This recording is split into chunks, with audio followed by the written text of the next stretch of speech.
ক্রীড়া উপদেষ্টা আসিফ মাহমুদের জন্য নয়, ব্যক্তিগত কাজে বিসিবিতে এসেছিলেন তামিম ইকবাল।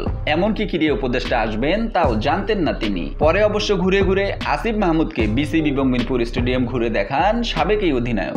এমনকি রাজনৈতিক পট বদলে যাওয়ায় সক্রিয় হয়ে ওঠা ক্রিকেট ব্যক্তিদের সাথে বিসিবি কর্মকর্তাদের মধ্যস্থতাও করেন তিনি। বৈষম্য বিরোধী ছাত্র আন্দোলনের সমন্বয়ক থেকে ক্রীড়া উপদেষ্টার মর্যাদা পাওয়া আসিফ মাহমুদের বিসিবি পরিদর্শনে তামিম ছিলেন অনেকটা মুখপাত্রের ভূমিকায়। তবে আসিফ মাহমুদ যে বিসিবিতে আসবেন তামিম তা জানতেনই না, এমনটি জানিয়েছে তামিমের এক ঘনিষ্ঠ সূত্র।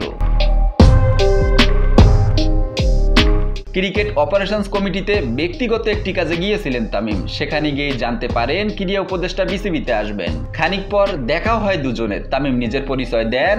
আসিফ মাহমুদ আগে থেকে তামিমের খেলার ভক্ত ছিলেন। তামিমের কণ্ঠ শুনে হাসি ফুটে ওঠে তার মুখে। পরিচয় পর্ব শেষ হওয়ার পর বিসিবি প্রধান নির্বাহী নিজামুদ্দিন চৌধুরী সুজন বলেন, এখন আমরা অবকাঠামোগত দিক নিয়ে উপদেষ্টার সঙ্গে একটু আলোচনা করব। এর জন্য আমি বিনতি অনুরোধ করছি, উপদেষ্টার সঙ্গে যারা আছেন তারা ছাড়া সবাই বাইরে যান।